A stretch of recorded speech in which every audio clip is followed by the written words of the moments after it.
Good afternoon, everybody, and the honorable judges from subordinate judiciary, senior advocates, and my dear beloved youngsters, the pillars of Indian judiciary and the future of Indian judiciary. And when this idea first struck me, if I were the law minister from 2 months ago, I have to admit one fact. I thought of doing it with some senior advocate, senior in the sense not designated, senior by experience. So the first person I called about the idea was Mr. Suhrit Patsarthi. Suhrit was immediately responding favorably, stating that a good idea, sir, let me also be there. We could not launch it for some practical reasons. So I'm very happy to say that all the panelists immediately said, yes, agreed. And within a day, they came forward with the topics of their own choice of a proposed amendment and the proposed review. And the only request I made and I make is to avoid any politics. Please don't hurt any sentiment either in terms of caste or religion or any other extraneous factors. This is a forum meant for lawyers and lawyers alone, and there is no scope for or room for politics or politicians. The program is just to ignite a debate in the minds of persons concerned as to what could be the practical way in which a law can be approached and what is the requirement of the judges to see that whether a judgment is to be revisited or not. It's only a debate. Probably, who knows, a debate ignited here may become a spark, may become a flame, but here the purpose is to encourage the youngsters to think original, speak original, and express their thoughts and their opinions to the entire world. Is of the proposed or desired amendment of any provision of law or any act as a whole, either amendment or repealing as such in your ideas. Each will be given 5 minutes. Thereafter, the mic will go to persons who are present here for their opinion or their deliberation and interaction, of course, with the audience. And we will come to the session at the lengthiest point of 90 minutes. So once again, I say it is only a series. This is the first series. We intend to launch it every month, preferably by the first Saturday of every month, God willing. I'm confident that all the 6 participants will do the magic of doing their best extremely well.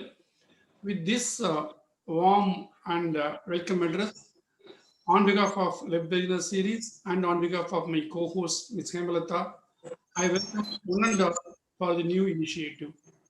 To begin with, I will call upon A for and B for Atif. and B for. The A follows B and not T. So I may request Mrs. Abisha George Isaac to speak for 5 minutes on the amendment she proposes to make in any other enactment or any provision of law. Abisha, the forum is yours. Yes. Good evening to all of you, honorable judges, respected senior advocates, and my other friends in court, ladies and gentlemen. As always, Mr. Srinivasa Raghavan sir ensures that I am the first speaker, no matter how I try to wriggle out of it. It was the same for the previous declamation event as well. Anyway, I consider it as an honor to be amidst all of you today. Without taking much time, let me straight away get into the topic. So the provision which I have chosen today, which I think definitely requires an amendment, is section 125 of the Criminal Procedure Code, which all of you know relates to maintenance to wife and children and to other elders as well. So basically, this provision can be traced back to Article 15(3) of the Constitution of India, which says that nothing shall prevent the state from enacting provisions which are beneficial for women and children. So once the Criminal Procedure Code came about, first of all, this provision was introduced under Section 488 previously, and later it was changed into Section 125 with certain changes and amendments. So if we look into the provision, the first line it reads, if any person having sufficient means neglects or refuses to maintain, first, his wife who is unable to maintain herself, and second, his legitimate or illegitimate minor child, whether married or not, unable to maintain itself. Now, let us first go into the first line, which says, if any person having sufficient means. Now, all of us are practicing lawyers. All of us know that once litigation relating to Section 125 comes up before the court, the assessment now is not whether the husband has sufficient means, but whether the wife does or does not have sufficient means. That is the question. And recently, the Supreme Court, in its 2014 judgment in Badshah versus Urmila Badshah, held that if a man is physically fit and able-bodied, then he cannot deny the duty to pay maintenance to the wife. So this provision, on the contrary, says if any person having sufficient means. So as all of you know, because this is a beneficial legislation, a welfare legislation, the way the courts interpret it is to give it an expansive interpretation as much as possible, a purposive interpretation or liberal interpretation, as we can call it. So the very first line gets hit as far as current jurisprudence is concerned. I remember the term statutory anachronism, which says that a particular statute has not grown as per the needs of the time. So the very first line, if any person having sufficient means, and as all of you know otherwise as well, not even by looking at the Supreme Court judgment, even otherwise every day in litigations that we see in the court, the first thing that happens is the income of the husband is placed on record before the court to see. That is the first consideration. And then the second consideration, which is probably more important than the first one, is whether the wife is able to maintain herself or not. So the very first line of if any person having sufficient means gets defeated as far as current jurisprudence goes in this regard. And the second line, it refuses or neglects to maintain his wife who is unable to maintain herself. Now, here a very interesting paradox comes in, because as all of you know, in 2018, in the judgment of Alfonso Joseph versus Anne and Joseph, the Supreme Court held that maintenance of wife cannot be rejected on the ground that she is earning. So the very fact that unable to maintain itself, which the provision quotes, also gets defeated. After the first line, the second line also gets defeated. And not only that, because this provision is little archaic as far as the jurisprudence on maintenance, the current growing jurisprudence on maintenance is concerned, there are several conflicting judgments of the Supreme Court itself, not just the High Courts and the Supreme Court, but the Supreme Court itself. Because in the 2013 judgment of Nagendrapa Natikar versus Neelamma, the Supreme Court says that if the wife has sufficient means of income and is able to maintain herself, then the husband is not bound to maintain. The duty of the husband to maintain under Section 145 can be forfeited because the wife does have sufficient means. So it will be an unnecessary burden on the husband to maintain a wife who is already earning, in fact, income much more than the husband earns at the present point of time. So the provision which says his wife who is unable to maintain herself has a lot of conundrums within it. And the jurisprudence on it also is variegated among different judgments.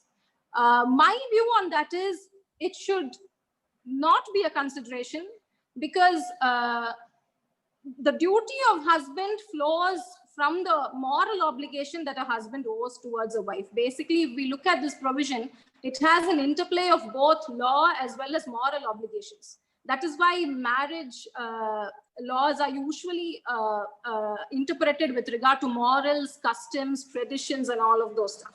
So unable to maintain herself should not be a consideration, and only in exceptional circumstances where, like the Supreme Court observed in the 2018 case of Shailaja versus Khobana, only when the husband is in a position where he cannot pay for the wife, where he is physically disabled or physically unfit, then it should be a consideration. Then moving on to the next part of the provision. This is very, very interesting, which is the explanation under the explanation part B, which says that wife includes a woman who has been divorced by or has obtained a divorce from her husband and has not remarried. Now, as all of you know, wife term has been interpreted so far and wide by the Honorable Supreme Court of India. It includes a legitimate wife, illegitimate wife, divorced wife, wife out of second marriage, even wives who fall under the umbrella of live-in relationship, which is very wide in its ambit. So the part which says that wife includes a woman who has been divorced by or has obtained a divorce from is also very restrictive in meaning. And of course, like all of us know, the Supreme Court has treaded far beyond these limits and has given a very wide interpretation. Once again, in the case of Bacha versus Urmila Basha, it says that standard of proof of marriage in proceeding for a claim of maintenance under Section 125 is not as strict as required under any other laws. For example, any other laws such as Section 494 of IPC or any other criminal laws. Here, a very broad and liberal interpretation has to be given, and the presumption has to be always in favor of marriage, unless rebuttable evidence is provided that there was no marriage. And also, as all of you know, live-in relationship, as long as there was long existing relationship between the husband and wife, and there is proof from neighbors and other material evidence to prove that they were living together, that is enough.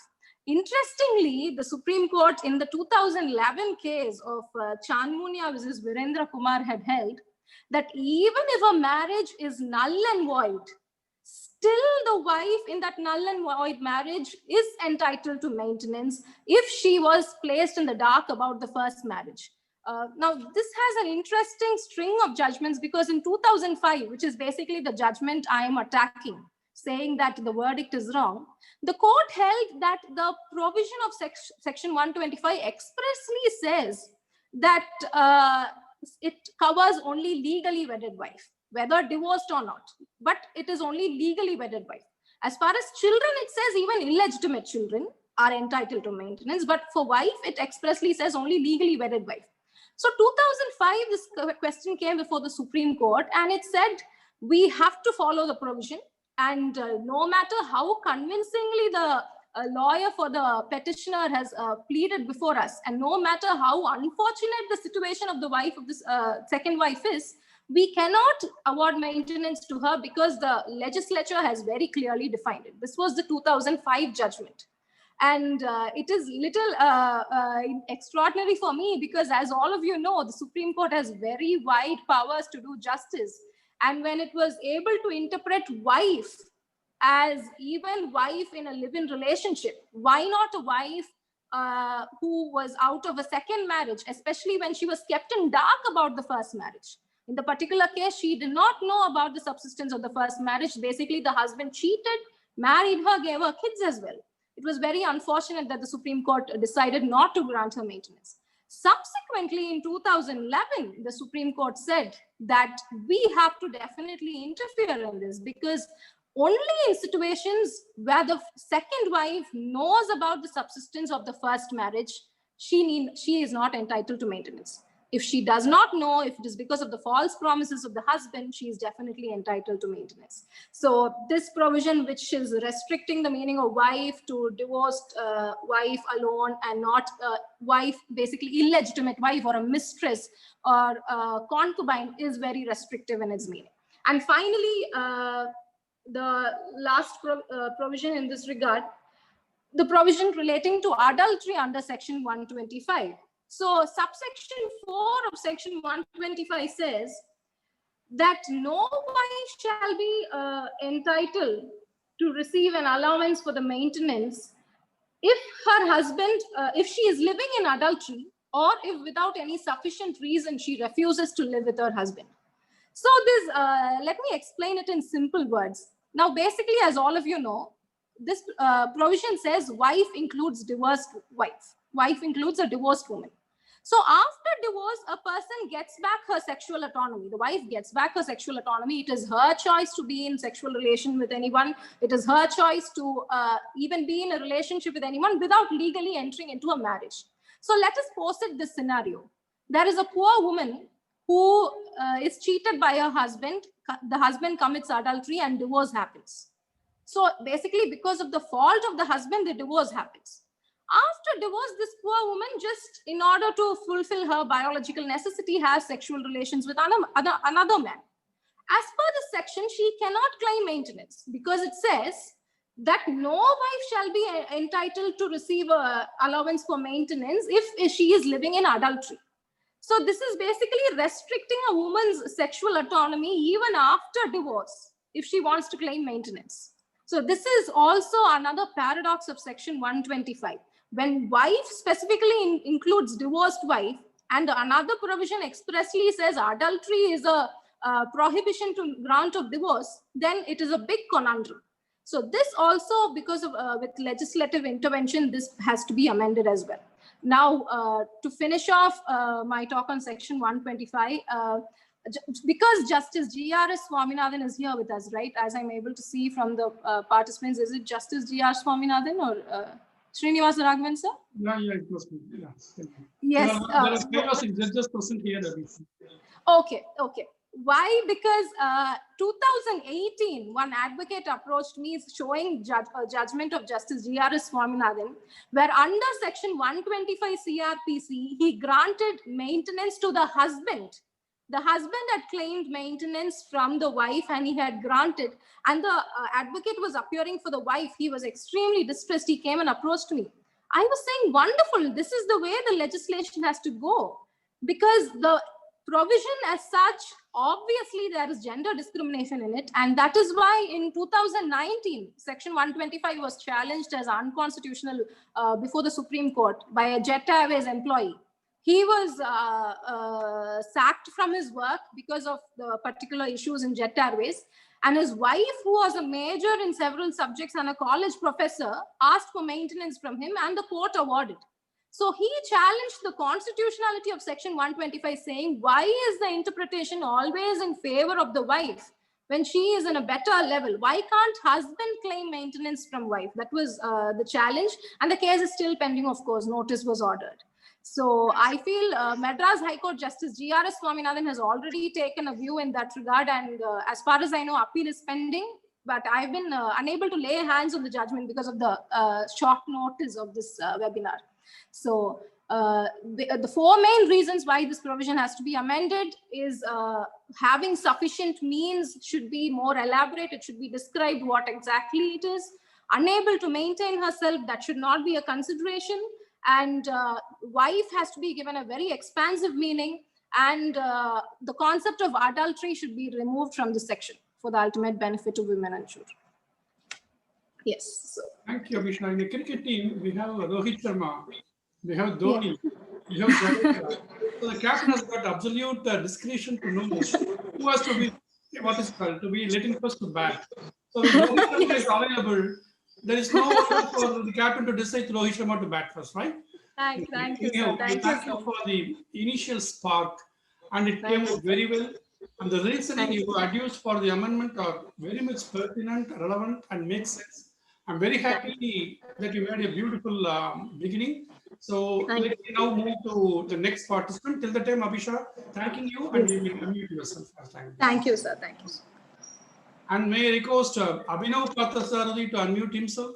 It is your turn for an amendment you propose. Yeah, so good evening one and all, and thank you, sir, for the opportunity to present myself amongst the big crowd. And so the amendment that I propose to introduce would be section 7 of the Insolvency and Bankruptcy Code. Basically, my only concentration would be with respect to a decree holder coming into the ambit of section 7, because that is the dispute that has been going in the NCLAT by coordinate benches having different opinions. So basically, section 7 of the IBC would read that a financial creditor, either by itself or jointly with other financial creditors or any other person on behalf of the financial creditor, may file an application for initiating corporate insolvency resolution process against a corporate debtor before the adjudicating authority when a default has occurred. So I see two things which needs to be looked into in with respect to this provision, where we'll have to see who a corporate debtor is and what a default is. A default, as per the section provided, a corporate debtor as per the section 3 subsection 8 of IBC would say a corporate debtor means a corporate person who owes a debt to any person. So it is very clean. It is unambiguous. So it just says that a debt which is owed to any person, which means that any person would include any individual or a partnership concern or a LLP or another company which may file an application under section 7 before the adjudicating authority to adjudicate the claim. So now what aspect which intrigued me to take this topic on was that the definition which was given for a creditor under section 3 subsection 10 of the IBC would say it would also include, it would say that creditor means any person to whom a debt is owed. That is first part, and includes a financial creditor, operational creditor, secured creditor, unsecured creditor, and a decree holder. So I would rather call it as an illustrative provision where it includes 5 categories and also leaves other aspects of creditors open. I also have a reason to say that I'll come to that part of the aspect when I get into the regulations. So basically, the creditors include a decree holder. Let me restrict today only with respect to decree holder, because for the paucity of time, I wouldn't want to take too much of time on other aspects of creditors. So who is a decree holder? The IBC does not define it. So I am going into the CPC to find out what a decree is. Section 2, subsection 2 of CPC would say decree is a formal expression that conclusively determines. The word conclusively determines has to be underlined. Conclusively determines right of the parties. So the conclusively determines is what aspect which would come to mean that a debt which has been conclusively determined by the court of law, and thereafter the default being adjudicated. Now, a decree holder is also defined under CPC, which means decree holder would say that any person in whose favor a decree has been passed or an order capable of execution has been made. So I've been taught from my seniors that only a decree can be executed and not a judgment. So looking at that aspect, the decree has more relevance, and a person who has obtained a decree would always stand on a stronger footing in terms of a creditor when it involves a money decree.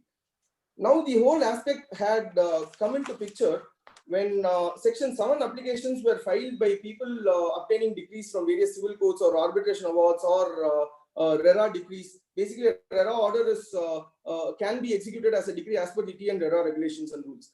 So now the whole issue started when a particular company had filed a petition under section 7 as a decree holder before the NCLT Bangalore and sought for corporate insolvency resolution process, wherein the NCLT had dismissed the matter by stating that a decree holder cannot approach the NCLT for initiating corporate insolvency resolution process on account of the fact that a financial creditor does not include the decree holder under its ambit. So now looking at it, section 5.8.5.7 of the IBC would call a financial creditor as means any person to whom a financial debt is owed, and includes a person to whom such debt has been legally assigned or transferred to. Now, if we look at the whole issue which comes here is with respect to section 5.8, where financial debt is defined. The financial debt would be defined as means a debt along with interest, if any, which is disbursed against consideration for the time value of money, and includes up to 6 to 7 categories. None of the categories would define a decree holder or would define a secured creditor or an unsecured creditor. So the whole issue now is with respect to the judgments. So basically, the NCLAT intervened in that an appeal was preferred in that matter where the NCLT Bangalore had dismissed. The case number is Company Appeal Insolvency number 984 of 2019. The parties are Ugro Capital Limited versus Bangalore Dehydration and Drying Equipment Company Limited. The NCLAT would basically would say that NCLAT would extract section 310 of the IBC, wherein a decree holder has been brought in with respect to the ambit of a creditor, and would say that a creditor can in any picture come as a financial creditor under section 7 of the IBC. However, later in 2020, I think it was in recent days of I think it was March 17, 2020, where the NCLAT of coordinate bench would would go otherwise and say that if the act had manifestly intended to bring in a decree holder under financial creditor, it would have brought in under section 7 or as in the definition under corporate person or a financial creditor or a financial debt. So now the whole issue is with respect to this aspect alone. So when a decree when a case has been adjudicated and conclusivity has arrived at by a competent court, by adjudicating the dispute and by bringing in a money quotient by saying this is the amount that is due and liable and payable, then I have no qualms to see as to why the court should look at a different angle. In fact, if we look at the regulations, let me directly go to the regulations to say that once the CIRP process has been initiated, a person having a decree can go and file his claim before the insolvency resolution professional. The insolvency resolution process for corporate persons regulations 2016. So I'll read just the relevant regulation. I think it's regulation 8. Give me a moment, please.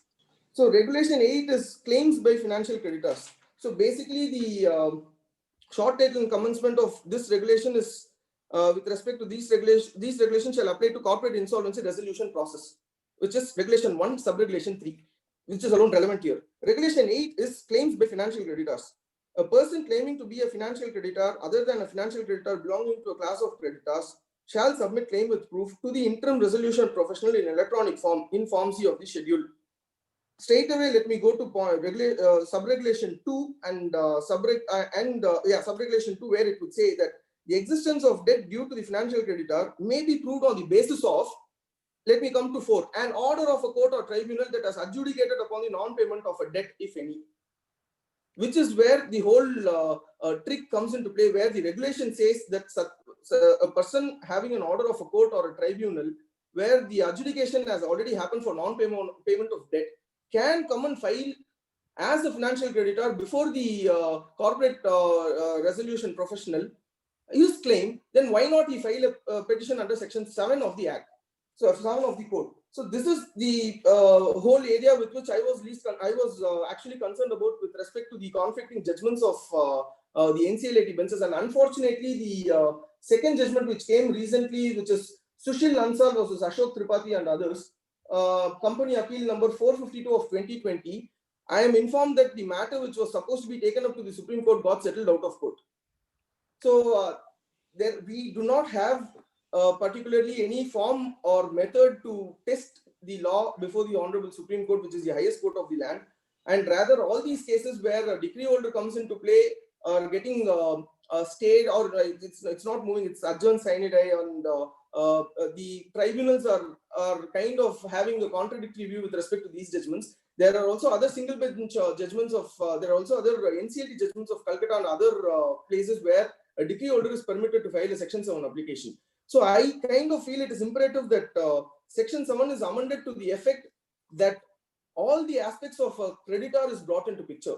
In fact, if I am not wrong, yesterday's judgment with respect to an NCLAT case where a secured creditor would have filed a Section 7, but the court would have held that a secured creditor who would have not registered his document as mandated under Section 17 of the Registration Act cannot come under Section 7.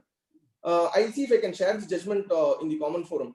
So a secured creditor has been recognized, to come in the aspect of Section 7 of IBC. Why not a decree holder? So let me restrict myself to the decree holder aspect, where a decree improves the sanctity of a person's case. And if such a decree cannot be brought in for a corporate insolvency resolution process before an NCLT against a company, then I personally feel it defeats the purpose of the code entirely. And now there may arise a question in minds of a lot of people, like how it arose in mine while I started looking at it. How can a person who has obtained a decree try to execute it before a company court?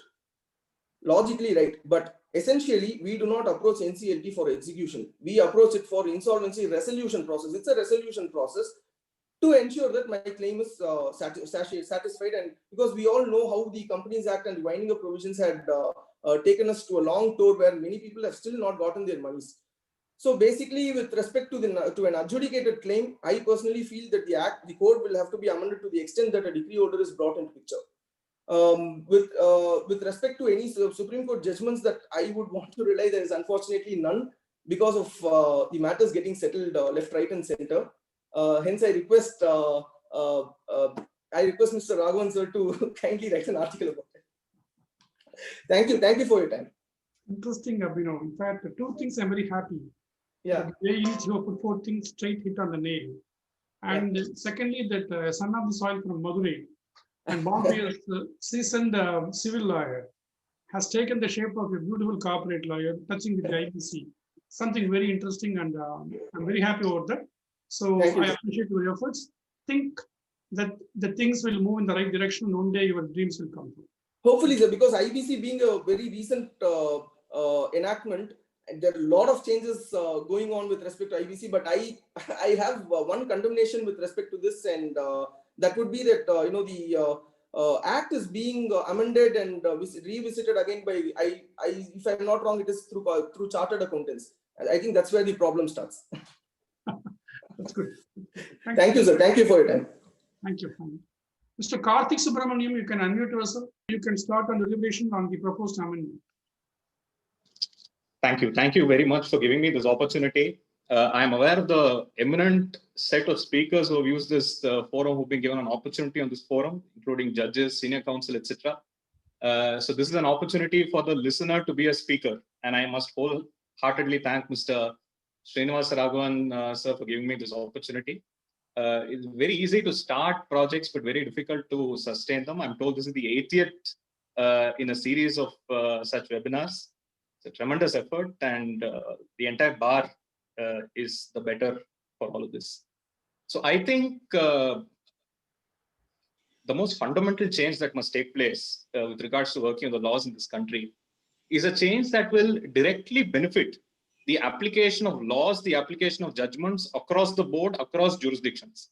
So when I thought of this, I thought first the change must start with the apex body in this country, the Supreme Court. I've been blessed to spend some time there working with the judge as a law clerk. I've seen its workings very closely. And I feel one critical change can really go a very long way in changing the application of law, the interpretation of law, and the delivery of justice in this country. I think two articles primarily require change. The first is an article that seems to have absolutely subserved and consumed the original jurisdiction of the Supreme Court, the appellate jurisdiction, the review jurisdiction, presidential references, and constitutional bench matters. There's one article, Article 136, which provides for special leave to appeal. Very famously, Abhinav Chandrachud, a noted scholar, calls it a special burden. The reason that it's become more burdensome than helpful for the administration of justice is because of the reason that originally Privy Council, the Court of Highest Appeal from the Commonwealth, heard very, very narrow set of cases on appeal from the East Indies, as India was a part. From 1840, you'll remember the first volume of Moore's very famous law report on Indian appeals. The first volume was of 1840. From 1840 to 1950, when the Privy Council Abolition of Jurisdiction Act was passed, viewers will be surprised to know that the Privy Council over 110 years decided only 2,500 cases. Now, this is in part because the pecuniary jurisdiction was high. The Privy Council sat in England, but more importantly, because the Privy Council was very, very narrow in admission. This was later replaced by the Federal Court. The Federal Court came to be replaced by the Supreme Court. And if anybody were to take the effort of going through the Constituent Assembly debates at that point in time, what weighed in the minds of the makers of the Constitution was not to curtail the jurisdiction of the Supreme Court. So they really wanted to transfer the jurisdiction the Privy Council exercised and the jurisdiction that the Federal Court exercised and hand it over literally to the Supreme Court. The article originally, and somebody from Tamil Nadu has a huge part to play in this. The article originally was only to allow the Supreme Court in certain matters to hear appeals by special leave. Those were appeals from judgments, decrees, and final orders. T.T. Krishnamachari, a member of the Constituent Assembly from Madras, very innocuously introduced a bill altering the original Article 136 to mean, other than only judgments, decrees, and final orders, to mean determinations, sentences, and any orders. The conversation on that day in the Constituent Assembly then moved on to whether court-martial judgments must then be appealed to the Supreme Court, etc., etc. And it appears that many people did not know the thrust of this amendment as proposed by T.T. Krishnamachari, except, of course, the grand old constitutional jurist from Madras, Alladi Krishnaswamy Iyer, who stood up on the floor and remarked that what we have now done is give the Supreme Court the highest jurisdiction of any superior court in any part of the world. One statistic is critical to share with the viewers today. In 1950, the number of cases by special leave filed to the Supreme Court were only 1,215, of which 525 cases came to be disposed. In 2016, fast forwarding about 60 years, the cases are at about 80,000 and the cases disposed are at 76,000. The jurisdiction is such that Jagan Mohan Reddy, Justice Jagan Mohan Reddy, who served in the court in the late 80s, and this is remarked in various scholarly works, George Gadbois, Mark Robinson, recently Abhinav Chandrachud. He says the Supreme Court will kill you because the work in the Supreme Court is killing. Now, this is certainly not the jurisdiction, not the role that was envisaged for the Supreme Court. The ramifications of such a heavy load of specially petitions, mind you, 40% of the Supreme Court's business on Monday and Friday, 2 days out of 5, is spent in admitting specially petitions. Many of these matters are heard on Tuesday, Wednesday, and Thursday as well. The original jurisdiction has been given a go by. Less than 1% of the Supreme Court deals with constitutional matters. It was originally intended to be a constitutional court, but less than 1% of the business today is with regards to constitutional matters. Overwhelmingly overworked judges is the result of this system. Judges hear not less than 60 cases on Monday and Friday. The complete Saturdays and Sundays are taking up in hearing these matters. Wednesday, Thursdays are taking up in reading the briefs for hearing these matters. So really what we've seen is that the jurisdiction of the Supreme Court, which is spent otherwise in hearing matters in its original jurisdiction and a very, very narrow appellate jurisdiction, and the certificate of appeals, which today seem to have completely vanished, has been taken over by random special leave petitions, some of which are extremely frivolous, taking up seemingly the entire business of the Supreme Court. Interestingly, the United States Supreme Court also hears special leave petitions from its circuit court benches. You'll be surprised to hear that of about 8,000 cases that were filed in the year 2010, the US Supreme Court, the cases that were admitted were only 80. So really admission to the United States Supreme Court is 1%. But then the court really in India has not maintained any standard pattern.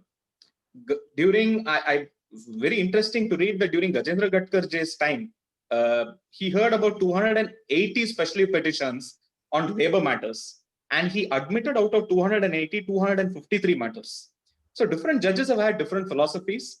It's important, I think, as a court, it's important under the article to really navigate the contours of this article, lest it consume the very Supreme Court itself, lest it prohibit the Supreme Court from really fulfilling the role that the court had envisaged for itself. I just wish to take another 20 seconds on this. It is not as if the judges of the court have not tried to curtail it. Abhinav Chandrachud in his book Supreme Whispers very prettily records that in the late 80s, judges did in fact try to bring the jurisdiction of the Supreme Court under Article 136 in a more narrower manner. But apparently the Supreme Court bar at that point in time really protested. L.M. Singhvi, senior advocate at that point in time, supposed to have said, let's just get over this because lawyers are permanent in court, judges are not. It's a very, very unfortunate time to pass. The cure for this is to have perhaps ad hoc judges as they were during the 1950s, Chandrasekhar Iyer, Venkatram Iyer, several legal luminaries served as ad hoc judges. The limitation in filing special petitions is to be looked at very seriously. Costs are to be looked at very seriously. And the greatest change perhaps is to change oral hearings from written hearings, where all matters, whichever are admitted, are just posted and then heard. Makes the whole delivery of justice more economic. This is very, very closely related. And I'll take 2 more minutes to talk about this. this is very, very closely related to the permanence of judges, which is the second limb of what I wanted to speak today. Article 124 and 217 of the Constitution provides for judges in the Supreme Court to serve till the age of 65 and judges of the High Court to serve till 62. It was very interesting to note why this dichotomy existed. Going back to the Constituent Assembly, it was believed that a Supreme Court in Delhi at that point in time would be doing work of inferior quality, which may not attract judges from far-flung principalities, Calcutta, Madras, Bombay, to come to the Supreme Court. So the framers of the Constitution were scared that they cannot attract talent to New Delhi. Mind you, New Delhi did not have a High Court at that point in time. New Delhi had only a district court. The Pepsu High Court, the forerunner to the Punjab High Court, exercised jurisdiction over New Delhi. Kania, Chief Justice of the Federal Court, subsequently the first Chief Justice of India, invites Chief Justice Chagla of the Bombay High Court to come to the Supreme Court. Chagla writes a reply to Justice Kania, which is very well documented, stating that he, meaning Chagla, was doing more quality work in Bombay and would therefore feel he is serving the delivery of justice system better sitting as Chief Justice of the Bombay High Court. A letter is then written to Chief Justice Rajamanar. Rajamanar says, my father is unwell, so I may not be able to travel. But it is believed that even he felt the office of the Chief Justice of Madras too glamorous a post to leave to go to New Delhi. Perhaps the most telling of this is the reply given by Justice Chakravarti of the Calcutta High Court, who succeeded Justice Arthur Harris, who was the last Chief Justice of Calcutta. He tells Kania, sir, I'm very glad that you called me to the Supreme Court. I am currently building a house in Calcutta and constructing a house in Calcutta. I think that will take another year's time. So maybe after 1 year, if I am free, I will let you know whether I'll come to the Supreme Court. This was the attitude that judges had at that point in time.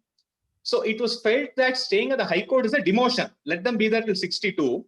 If they really want to go to the Supreme Court, you give them an incentive, make it 65. The United States has a system where judges are judges for life. India has one of the lowest, and a reading of the Constituent Assembly debate shows that at that point in time, they felt the health of the judges, medical conditions, debilitating diseases, mental fitness, etc. would at best allow judges to continue to 65. Today, the circumstance is completely different. I think average life expectancy, especially with the conditions and healthcare that we have today, is at least 80. They must, I think, look at having judges for life, because the logic is very skewed. If you can let somebody be a judge till 65 or 70, if his mind is fine, I see no reason why judges can't continue beyond that. This is critical, and I'll end with this. This is critical for the following reason. The Madras High Court from 1860 to 1947, during the English time, had 10 Chief Justices over about 100 years. We've had, I think, 29 Chief Justices after that in the next 50 years. The Supreme Court of India has had 49-50 Chief Justices over 70 years. What this really does is that structural changes, changes in the system, means and methods to change. For example, I spoke about SLPs. Changing the way means SLPs are heard and decided. Structural changes to the Supreme Court, appointment of judges, Supreme Court sitting at different cassation benches. All of this goes to the winds because we had a Chief Justice in the Supreme Court who sat as a Chief Justice for 40 days. I think the Parliament and courts themselves have to think whether a minimum fixed tenure would be needed for judges. And I think these are the two changes. If these two changes are made, I think judges will have more time to work, a better system in place, and all the lacunas you see in laws and other judgments that seem to be conflicting. Today, there are multiple judgments where two judges of the Supreme Court directly conflict with two more judges. So references are going up. Judges need more time. Judges are human. And I think these changes will go a long way. Thank you so much. Karthik, I should thank you very frankly for touching a subject which is very sensitive. And you embolden yourself in tracing back the judicial history and put forth your thoughts straight on the face. Welcome. I'm very much happy. And of course, age mellows, as you said, like the Supreme judges, and the judges of Supreme Court does not have any retirement age till their life, but there are some setbacks also. So we need to, I think we have to think in terms of making the norms to become a judge of Supreme Court a little bit stricter, so that they become a judge for life. Welcome Sir, anyhow. interestingly, sorry to interrupt, if you can just give me 10 seconds. Recently in the Yeah. United States, Justice Amy Coney Barrett Mm. was recently made a judge of the United States Supreme Court. There was a complete session of about, I think, 7-8 days. The confirmation hearings went on for 8 days. Not even the worst cross-examination would have been that difficult. Yes, exactly. The So- Senate has, they have to go for a debate before the Senate, and they cannot so become easily a judge of Supreme Court there. So I welcome the suggestion. Anyhow, it's a very interesting suggestion, Mr. Karthik. And it Thank you so much for the opportunity. May now move to Mr. Atif to bat now. Atif, you can unmute yourself. Good evening, everybody. Honorable judges, my co-panelists, Mr. Srinivas Raghavan and Mrs. Hemlata and other audience. First of all, I would like to thank Srinivas Raghavan sir for giving me this opportunity. And number two is to having called me among the young panelists here. So thereby I can take that reflected glory of being young. Number two is when Mr. Raghavan asked me as to what would be the law that I would like to revisit if I was to be the law minister, the first thing that came to my mind was sedition law, and I told him on the spot. I think why we need to revisit section 124A of the IPC. Before I could go to that, I would like to start with a quote from Jefferson. Jefferson said, "Dissent is the highest form of patriotism," because when anybody speaks on sedition law, I mean, it gives an impression as though they are less patriotic. So therefore, I would start with Jefferson, who said dissent is the highest form of patriotism. Now, I am not here to advocate a complete repeal of section 124A. I am here to say that it requires certain changes which would reflect our constitutional scheme and our democratic polity. I say this because I found the very language of it, and as it is said in the US jurisprudence, that what we are is what we were. So one should, when cases of equality between the blacks and the white community in the United States was argued in a case, Quincy John Adams had made this very famous argument that please consider that who we are is who we were. So we were under Britain at one point of time, and therefore when you interpret a law that all are equal, you shall have that in mind. So therefore, I think we should also visit this provision with that understanding. Why was this section introduced? Now, before I could go to that, I'll just take you through that section as to what are the amendments that I propose. If you see section 124A, it says, whoever by word, either spoken or written, or attempts, or by signs or by visible representation or otherwise, brings or attempts to bring into hatred or contempt, or excites or attempts to excite disaffection towards government established by law in India, shall be punished with dismissal for life, fine that may be added, or imprisonment to which may extend to 3 years, to which fine may be added, or fine. Explanation 1 says expression disaffection includes disloyalty and all feelings of enmity. Of course, explanations 2 and 3 says if it's a criticism, it may not, but so long as it does not cause disaffection. So my first offense to the offense is that the term disaffection to the government of the day. I think that requires reconsideration. And if I was a law minister, I would substitute that with disaffection towards the nation. So I think that will be an appropriate amendment that is to be brought, because I believe in a democratic polity. To criticize the government is the foundation of democracy itself. So if we cannot criticize our, and please see the words employed in this section. It says disaffection towards the government, and disaffection is described as disloyalty or any feelings of enmity. Now this, I can have affection for my nation, not necessarily an affection for the government. Now, I'll take you a small example. I'll just put a hypothesis. This is like telling somebody during the emergency of Mrs. Gandhi to say, please love Mrs. Gandhi and the government. So I think nobody will love to do that, because law cannot force a citizen to love his government. Rather, he should be it should be substituted with the term nation. So I think disaffection towards the nation would be an appropriate amendment that can be made. Number two, I would like to suggest is the only safe when this has come up. Before I could go to that, I would also take as to when this was brought and how a little bit of history. Now, you all know this was essentially brought to curtail our freedom movement. Our leaders like Mahatma Gandhi and Tilak were in fact charged with this provision. And it was essentially intended to see that there is no voice against the British government. And interestingly, a case went to the Privy Council as to what is the import of this term affection to the government, and that is in Emperor versus Tilak's case, where they said disloyalty and any feelings of enmity, any bad feelings would qualify to be a sedition.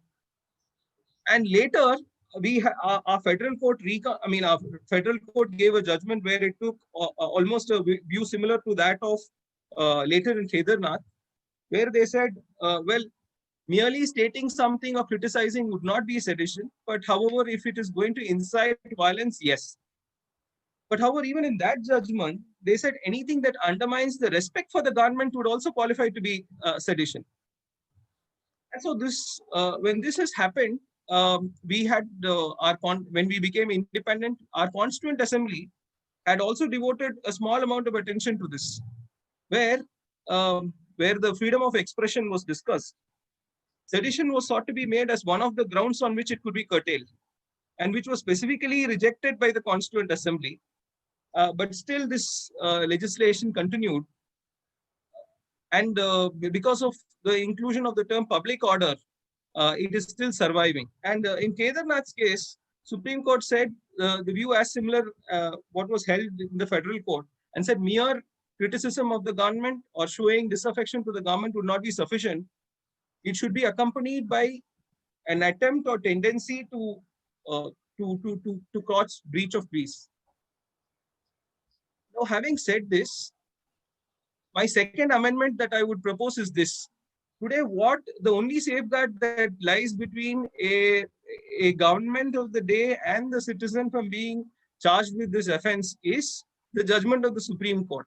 So whatever the Supreme Court has said, I think that should be given legislative recognition, and that should be incorporated legislatively by saying that whoever speaks or uses any form of expression which would incite, which has the effect of bringing hatred, contempt, or excite disaffection towards the nation, and which is coupled with a tendency or an intent, or has a reasonable tendency to cause breach of peace, that should be made given legislative recognition and should be made part of the statute book. Number three amendment that I would like to bring is that, like how in case of prevention of corruption cases, there is a provision for sanction. I think because this is a very serious offense, I think there should be some mechanism where a responsible officer, or even in a case, a judicial authority must be given a power of granting sanction before a person can be charged with this offense. So this is the three amendments that I would like to propose. Now I will give you the reasons why I think this has to be done. Reason number one happens to be this, that as I told you, democracy warrants that citizens being given the rights to criticize the governments of the day, and to ask a citizen to be affectionate towards his governors is absolutely anathema to democracy, which is our founding principle. Number two, I think this is a British vintage that was imposed on a subject. And I think after independence, we have to metamorphose into citizens and not remain a subject despite becoming independent. So therefore, it is a choice to become a transformation from subject to citizen. Number 3 is, this is based on English law. And I should tell you that even in England, in the year 2009, they brought um, an enactment whereby sedition is no longer an offense. And if you see the US, there was only the Sedition Act of the Sedition Act was there just for, in 1798, was there just for 2 years. And now by virtue of New York Times versus Sullivan, the doctrine of chilling effect, I think there can be no legislation of that kind in the near future if the Supreme Court is going to be sticking to its to the principle to which it stood all this while. So therefore, number 2 reason is that Swarajya is not only political Swarajya, but it's also judicial and legislative Swaraj, which means we have to have it in accordance with our that sovereignty of the people has to be reflected even in their legislative enactment. Number 3 is, as I told you, that the draft constitution, when the constitution was drafted, you all know 19(1)(a) has reasonable restrictions under clause 2. And when it was drafted, it was also mooted to add the term sedition as one of the reasonable restriction, which was specifically rejected by our constitution framers. And I think we should have taken good wisdom from our founding fathers, and I think we should do away with this provision. Number 4 is, though the courts cannot strike down a legislation merely because it is abused, if I'm a law minister, as a representative of the people, it is something that I have to take cognizance to see that a provision that is abused is rectified accordingly. And therefore, the fact that sedition has been used left, right, and center for political or other reasons, therefore, I think it is something to be checked. And the fact that it is more observed in misuse than constructive use is one of the compelling reasons why this amendment has to go through. Number 4 is why and another thing that I would like to say is the greatest criticism for this is that there would be incidents of disaffection towards the nation if this is removed, and there will not be check. And I think there are other provisions in the penal law which can adequately take care of this. So therefore, in my opinion, it breaches the doctrine of proportionality in penal, the legislations providing for penal consequences. And therefore, the legislature has to be very careful in evaluating whether we need to have this provision in its original form, or it should be remoduled in light of our constitutional commitment to freedom of speech. So, sir, I would like to only introduce these 3 amendments and make it more constitutionally consonant. So that's my opinion, sir, on remodulating this provision. Thank you, Atif. Brilliant as usual. From subjects to citizen, from government to nation, and it makes sense. And in fact, I remember the initial periods of Lex Lavina series when Mr. Siddharth Luthra, senior advocate, Supreme Court, has addressed a similar session on section 124A. He said the IP is all powerful to deal with such situation, and the hallmark should be the what is called offensive remarks or a revolt against the sovereignty of the state government, and the state as a nation, or not as the government. Very good. It's a good speech as usual. Thank you for the nice presentation. Let me move to Ms. Sella Viswalakshmi. Very good evening to everyone present, all the judges, my co-panelists, and my seniors in the bar. Thank you, sir, for giving me this opportunity to speak today. So today the topic that I've chosen, once sir reached out to me, originally I was going to go with sedition, but since my senior had already taken it up, I then decided that the next topic that was really been bothering me for the past few months is with respect to contempt of court.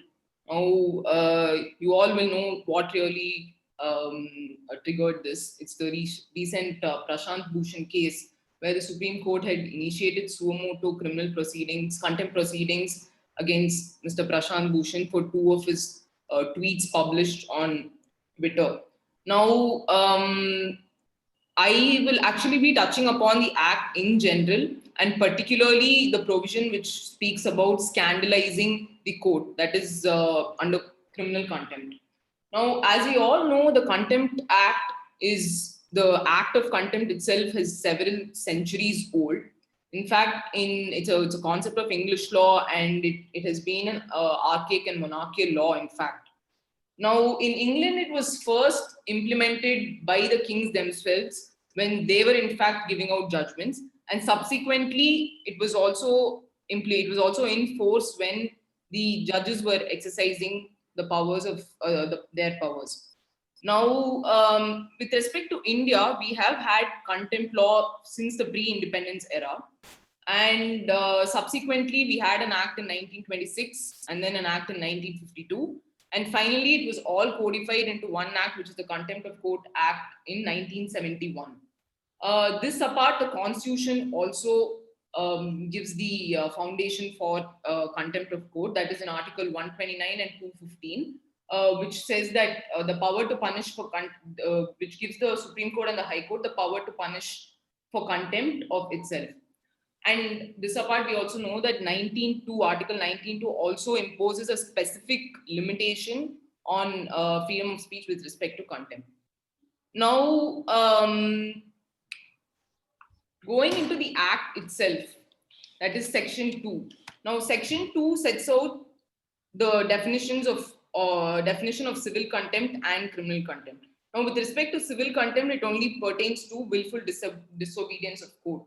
Now, with respect to criminal contempt, there are 3 subdivisions. I'll just read out the section and then I will go into my analysis. Now, criminal contempt means the publication, whether by words spoken or written, or by signs, or by visible representation or otherwise, of any matter or the doing of any other act whatsoever, which scandalizes or tends to scandalize or lowers or tends to lower the authority of any court, or prejudices or interferes or tends to interfere with the due course of any judicial proceeding, or interferes or tend to interfere with or obstructs or tends to obstruct the administration of justice in any other manner. Now, so basically there are 3 sub-provisions to criminal contempt. What I will be addressing today primarily will be the first provision, which pertains to scandalizing the court. Now, if one reads this provision, scandalizes or tends to scandalize, lowers or tends to lower the authority of any court. It is basically according to me, it is a very open-ended and vague provision. It is really not defined in the statute itself. And the judgments with respect to this also go back and forth. And this gives a very wide ambit and a very high discretion to the court. Wide discretion to the court. So there is a lot of scope for arbitrariness as well.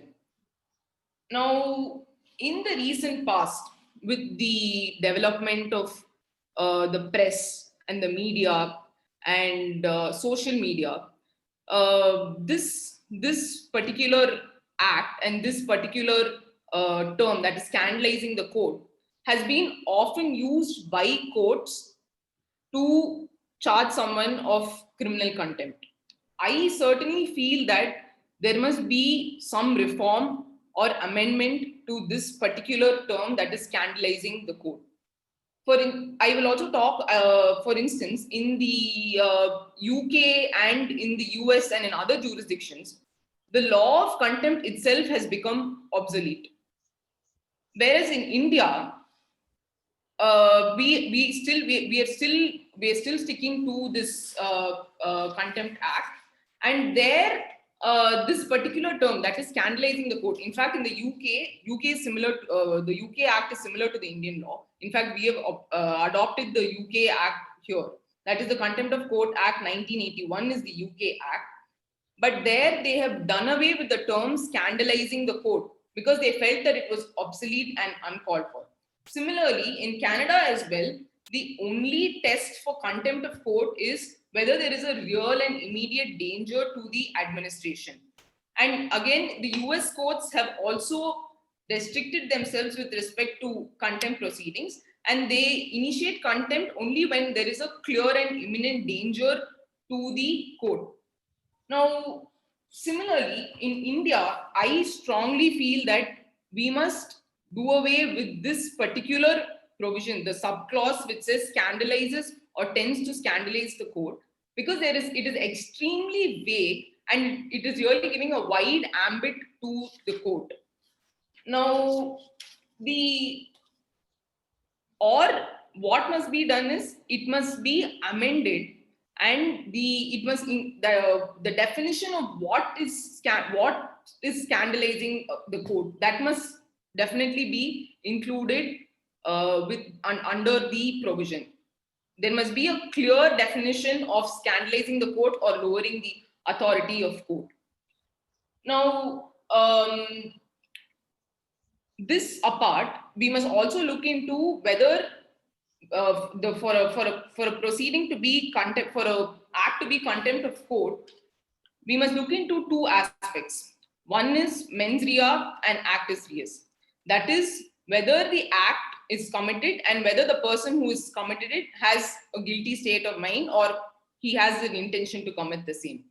This is a crucial component to be established, because one must certainly have the positive intention to interfere in the scope of justice. That must clearly be established. Now, in the recent cases, for instance, even in the case of Mr. Prashant Bhushan, while he had in fact submitted that the entire act itself was vague, etc., and so on and so forth, the court went ahead and charged him of contempt of court. Now, without owing to the lack of a proper definition and a proper set of statute, that is, there's no lack of definition in the statute, the court basically has a very wide ambit. Now, another thing that must also be looked into is whether the contempt proceedings do more harm than the contemptuous act in itself to the court, that is. For instance, in the case of Mr. Bhushan and also earlier in the case of Ms. Arundhati Roy, there was the Supreme Court in fact received significant criticism for instituting the criminal contempt of court. So whether we must let it go and not, whether the court must just let it go and not in fact initiate contempt of court is also something that has to be looked into. This apart, the person who is being charged of contempt of court should certainly be given an independent trial. That is, you all know what I mean. That is, there must be an independent bench, or the judge who is charging the person of contempt must not be part of the bench. But anyway, I'd like to not go into it too much, but you all understand what I mean, that they must receive a fair and independent trial. Now, another aspect is that, considering that the UK system itself is now, in fact, they are now contemplating on abolishing their Contempt of Court Act itself. Their Law Commission has recommended. I strongly feel that we must also consider it. In fact, statistics show that the Law Commission has considered it, but the Law Commission seems to suggest that the power of contempt obviously arises from the Constitution, and merely removing certain provisions in the Contempt of Court Act or abolishing the Act itself, which is the statutory support to the Constitution, will not restrict the courts from going forward. Now, in the past, in fact, that is prior to the recent, prior to the last 20 years or so, even before that, in the past, there have been instances where courts have had to contemplate on charging a person of contempt. In fact, I also came across a post which said that there was once a situation where the Kerala High Court was given the task of adjudicating on whether Justice Krishna Iyer was to be held of contempt or not. He was invited for a particular panel discussion, and he had made certain remarks about the judiciary. And the Kerala High Court had in fact said that there is a thin line between obedience and respect, and that they in fact did not end up charging him of contempt. Another situation that I would like to put forth is during the Constituent Assembly debates, there was an instance where Dr. B.R. Ambedkar was discussing certain judgments of the Supreme Court, and he said that certain judgments were utterly unsatisfactory to him. Now, the Parliament, in fact, chided him for disparaging the Supreme Court. And to that, Mr. Ambedkar responded saying that I have often, in fact, I quote him, in the course of my practice, told the presiding judge in very emphatic terms that I am bound to obey his judgment, but I am not bound to respect it. That is the liberty that every lawyer enjoys in telling the judge that his judgment is wrong, and I am not prepared to give up that liberty. Now, the distinction that Dr. Ambedkar drew between obedience and respect may in fact be crucial for us to delineate the boundaries of criminal contempt of court. So I would like to conclude by stating that it is absolutely essential that the legislature and the law commission revisits this provision under criminal contempt, that is scandalizing or tends to scandalize, to quote that term. And we must either do away with it or we must amend it so that there are no ambiguities, and it is a clear statute and it is clearly defined as to what scandalizes the court, so that we can avoid frivolous proceedings in the future. That's interesting, Shala. An insightful thought. And when other countries have already watered down the law on contempt, we are still remaining, Yes. obviously, archaic or rather colonial. Times have come for a change. Anyhow, the change should not give a kind of encouragement for lawyers, especially to speak whatever they want to speak in the court. And we are here to strike a balance. So, as you are rightly pointed out, the word scandalizing must be interpreted in such a way that not everything is viewed with a malice or contempt. And nice presentation. Thank you very much for your speech. Now, let me invite Niranjan Rajagopalan for his deliberation on the proposed amendment. Thank you, sir, for giving me this opportunity. I have had the privilege of listening to all my predecessor speakers, and I've learned a lot. In contrast with this, mine will be much briefer, because if the issues taken earlier, I heard Sella and Atif, and also Karthik, are issues which were contentious and had a lot of reasons. Now, the topic given, if I were a law minister, if I am to take that, we can write a book than a 5-minute speech. For example, the first thing I would think about is the problems created by Article 25(2), which instead of making us a secular constitution, maybe gives a color of a Hindu reformist constitution. But I thought what struck me as the first step to be taken is more as probably as a law minister of Tamil Nadu state, is a very interesting amendment in 1993. You know, generally there are offenses which require punishment. There are graver offenses which may require graver punishment. But interestingly, this provision dilutes and makes a mockery of the Indian Penal Code. So this is the 93 amendment in relation to theft of artifacts from temples, if I have to put it simply.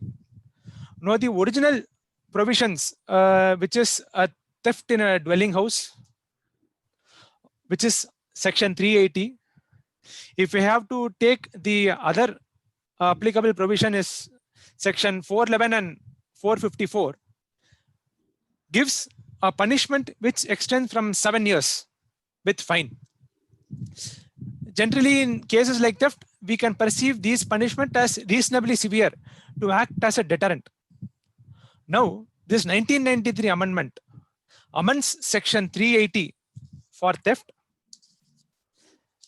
section 411 for dishonestly receiving stolen property, and section 454 for lurking house trespass or house breaking in order to commit offense punishable with imprisonment.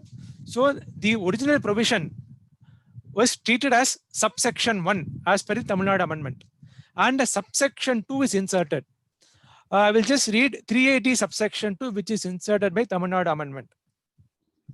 So while the original provision contemplates 7 years imprisonment, the inserted subsection reads, whoever commits theft in respect of any idol or icon in any building used as a place of worship shall be punished with rigorous imprisonment for a term which shall not be less than 2 years, but which may extend to 3 years, and with fine which shall not be less than 2,000 rupees. So it is less, it shall not be less than 2 years, but which shall be not more than 3 years. But there is a proviso which is coming, provided that the court may, for adequate and special reason to be mentioned in the judgment, impose a sentence of imprisonment for a term of less than 2 years. Therefore, if you rob from a house, you can be arrested for 7 years. If you rob from a temple, only 2 to 3 years. So this is a unique proposition for Tamil Nadu. Now we would have seen in the last 2-3 years at least, the idol wing investigation had got a lot of attention and traction because of Pon Manikkavel, the amount of cases that were being unearthed, the statues from temples which were stolen, the idols which were sought to be retrieved. There are a number of important persons whose name is also involved, who is stated to be involved in these kind of cases. A lot of international mafia stated to be involved. So when these idols are valued to several crores, now what was the reason for which the government had reduced a punishment from 7 years to 3 years? It says 2 to 3 years and gives discretion to the magistrate to reduce it below 2 years also. Now, on a plain reading of the provision, the impression I am able to get is that this is a provision which basically encourages the theft of idols from temples. So reducing the punishment, that is effect, because in fact, there is a report I am given to understand, given by the team of Pon Manikkavel to the government seeking repeal of these provisions already. In fact, there is one more enactment dealing with this, the Antiquities and Art Treasures Act 1972. So which relates to trading of these antiquities. There also under section 25, the punishment which is prescribed, the penalty and the punishment is very meager, which says the imprisonment will extend to 3 years. Now, one possible reason that the state government could ascribe is that now an offense of very similar nature under a different enactment is also 3 years. Therefore, I am bringing this on par with the central enactment for Antiquities and Art Treasures Act. Now, whatever the reason, the central government has not thought it fit to amend the IPC. Now, therefore, I don't find that there is any justification for the then government to have amended the Indian Penal Code to as much as it applies to Tamil Nadu to reduce the punishment to 3 years. Now, similarly for all the remaining provisions, section 411 also, subsection is inserted where the imprisonment, which originally says it extends to 3 years for receiving stolen property, has been reduced to 2 years, giving the discretion to magistrate to reduce it below 2 years in the cases where he can mention adequate and special reasons. Again, in 454 for lurking and trespass, 10 years is the punishment. Up to 10 years is the punishment, which has been reduced to between 3 years and 10 years, and giving discretion to the magistrate to reduce it below 3 years. So, in fact, the recommendation of this Pon Manikkavel committee, their reasoning was the main person behind the offense in these cases is person who is receiving the stolen property. It is on their instance that the properties are stolen, maybe by petty thieves. They will take a large sum of money, be in jail for 2 years if convicted, and come back. Therefore, effectively, the provision, I do not have material to establish that this might have incentivized the crime, but a mere reading of the provision, I would feel that this is a provision which incentivizes a crime. And therefore, for that wise alone, this has to be repealed immediately. And whatever provision that is there originally for all cases has to be applied for theft of idols from temple and other artifacts also. Now, as far as the central enactment is concerned, it appears that there is a public interest litigation pending before the PAL bench of the Madras High Court also, where the central government has been asked to clarify whether they are intending to amend the provision, which is section 25 of the Antiquities Art Treasures Act, which is without following the provisions of the without license dealing with artifacts. I think there also the punishment has to be increased, because in theft, I think considering the sentiments of this country, a theft from a temple is much more graver, for a simple reason that this is not mere a loss of property, but an idol is something considered precious not only from a financial value, but from a sentimental value. It is something that is so precious for all those who are worshipping in those temples. Therefore, this being an offense graver than a normal theft, it makes sense to have a higher punishment and not a lower punishment. Therefore, this is a provision which I feel without any delay has to be repealed immediately, because we have seen the number of cases that are coming. Now, that is one perspective about this provision. Of course, apart from a purview of what a government should do, from what a lawyer or a citizen seeing this dispassionately, my contention would be that if a provision is amended in such a manner that it incentivizes a crime, that provision should be treated as manifestly arbitrary and violative of 14. Maybe I can put in another extreme argument also. For many of the devotees, the deity is as precious as their life. So we can treat it as part of the right to life of devotees also. And in a way, it violates Article 21 and 25 also. Therefore, whether this provision has to be in the absence of not being repealed, generally only if a punishment is given disproportionate to a crime, that can be challenged. We have seen provisions that are there for reducing a penalty or reducing a punishment. Whether a provision can be treated as unconstitutional, I would argue that this is a fit case. That question can be considered. By reducing for a state where this is rampant, you are incentivizing a crime when there is already a severe punishment there, and thereby seeing that that punishment cannot be given. Therefore, we can argue that this is violative of 14, 21 and 25 and challenge the virus of the same. Of course, there are a number of other issues also apart from this, like, there are amendments in Court Fees Act.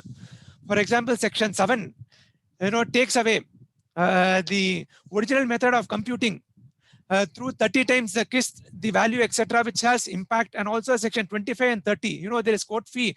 Now, for a defense of adverse possession, I think as we were discussing, we should be having a separate session on these amendments of Court Fees Act. I have a plan to have a Yes, that's what when I discussed, you informed me.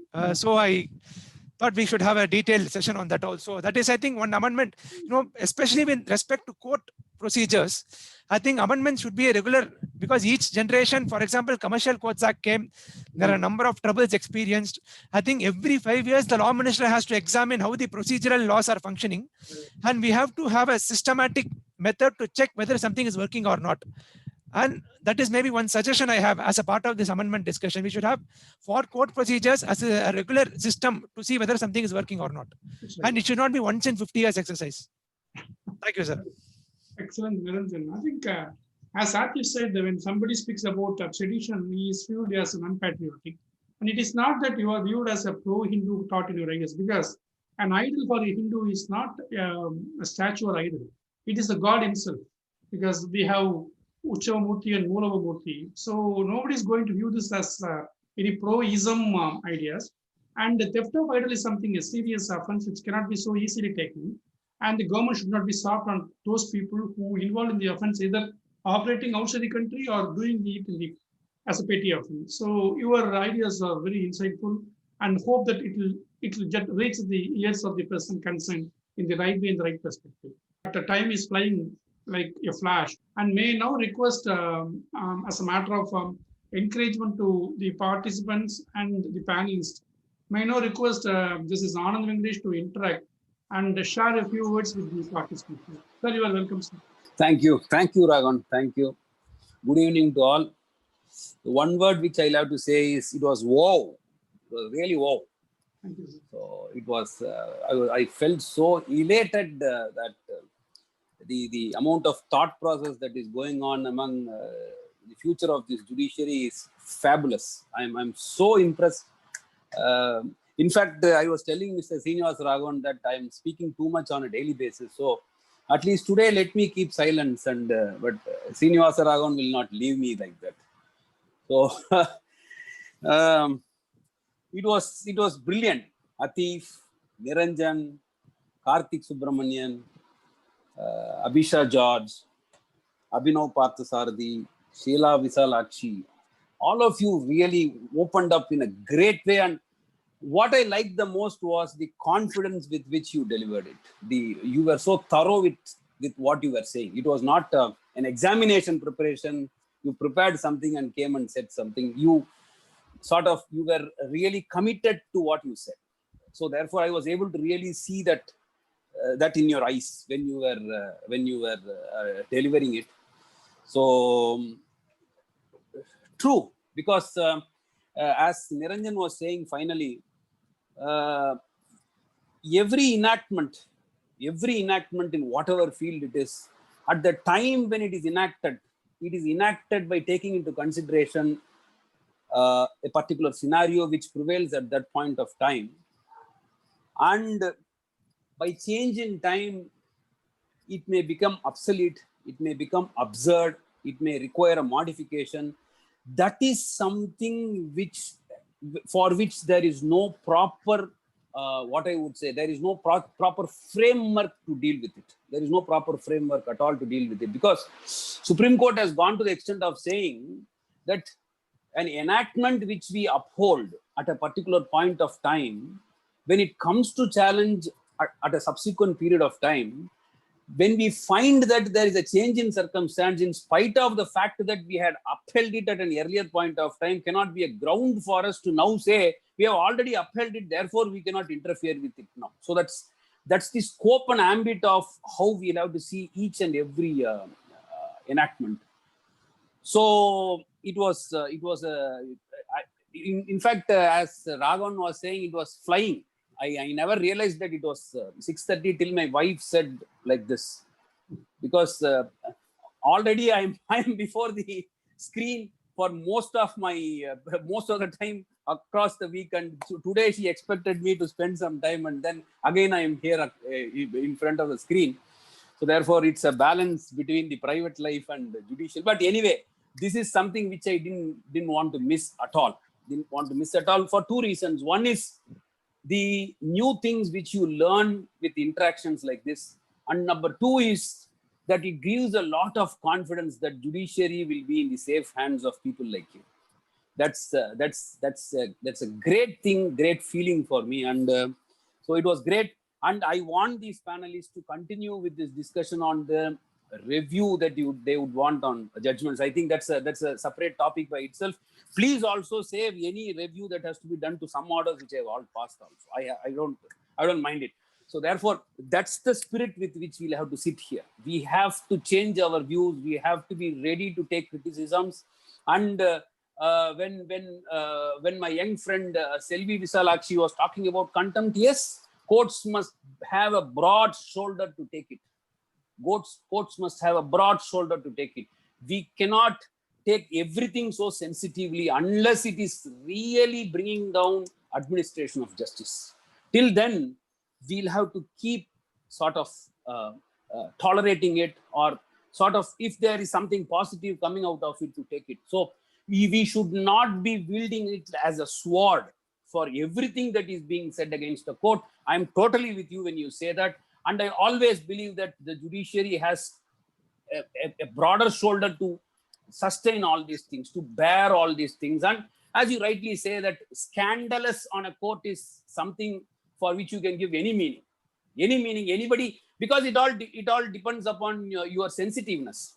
For some, a small word is enough to really make him angry. For some, the toleration will be more. So therefore, it all depends on where we stand on our emotional perspectives. So you rightly touched that. And of course, 125 is a debatable area where it requires, because as she was speaking, I was continuously putting my suggestions on that. And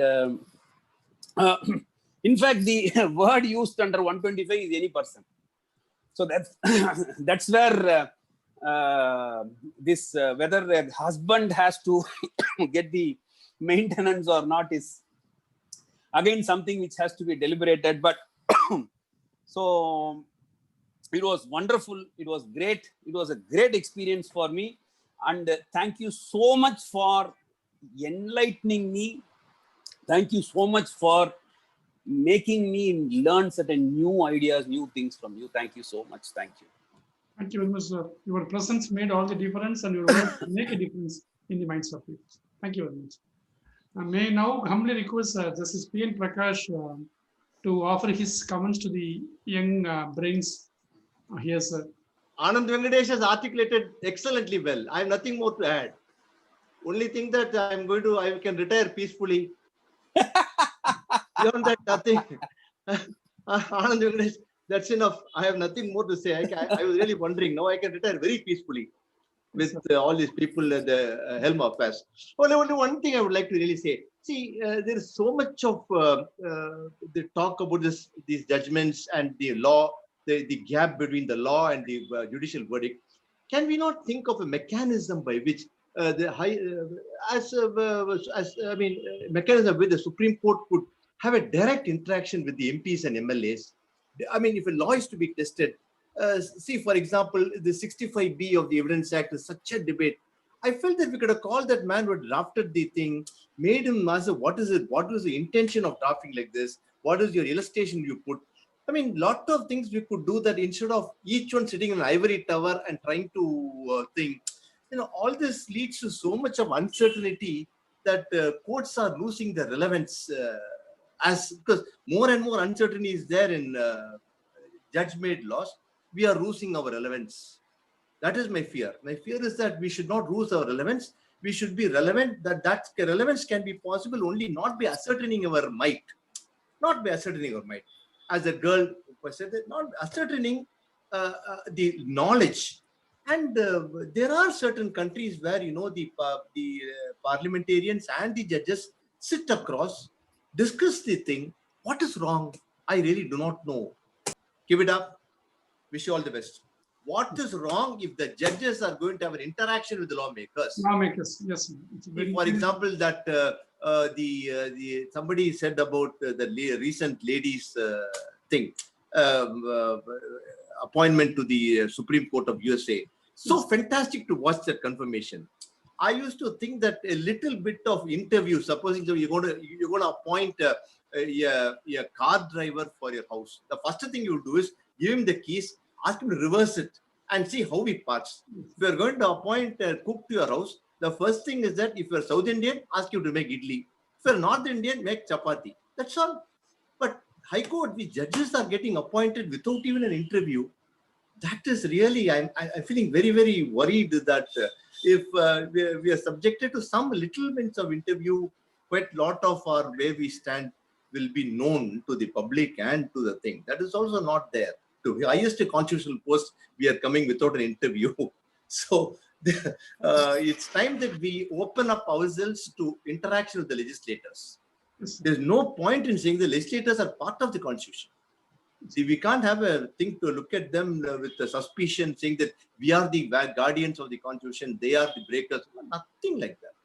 Thank you, sir. In fact, Srinivas Raghavan, what PNPJ said had a lot of meaning, particularly when it comes to law like evidence. Yes. See, we are not talking about a sort of the positions that are taken by people which translates itself into a legislation. That's an area where there cannot be a lot of discussion on all that. But the area which he touched upon was an area where we should try to understand as to what is that you wanted. What did you mean when you brought 65B? Yes. And how it is going to cause problems while marking documents, while proving documents, because the whole of future is going to be electronic evidence only. You are not going to have the same MOs there. It is all electronic evidence only. So therefore, it is even more important for us to interact and understand as to what they really meant. If there is such an interaction, areas which requires to be plugged can be plugged. And they can come up with an amendment, and there can be, the court can say that by virtue of this, whatever you said has been plugged. Now it's all over. Why would you sit and start writing page after page after page? And at the end of the day, when you read that judgment, you will find 2-3 problems in that. So I think more particularly in areas of procedures, which involves important rights of parties, at least there can be some sort of an interaction between why not at the end of the day there must be certainty in what we are doing. Court must understand what is done, legislature must understand what they enacted. Why not have an interaction? So therefore that's a beautiful suggestion that was made by PNP. Thank you, sir. Thank you very much, sir, for both yourself and Mr. P versus PNP. And I hope that the session has become what is called a meaningful one and serves its purpose. And we will defer the review session very shortly. And with the same panelists, we'll come again once again, sir, for the purpose of the judgment they want to review with the reason. Thank you. And thanks, Manundar, for the Thank you. Thank you. Thank you. Thank you. Thank you, sir.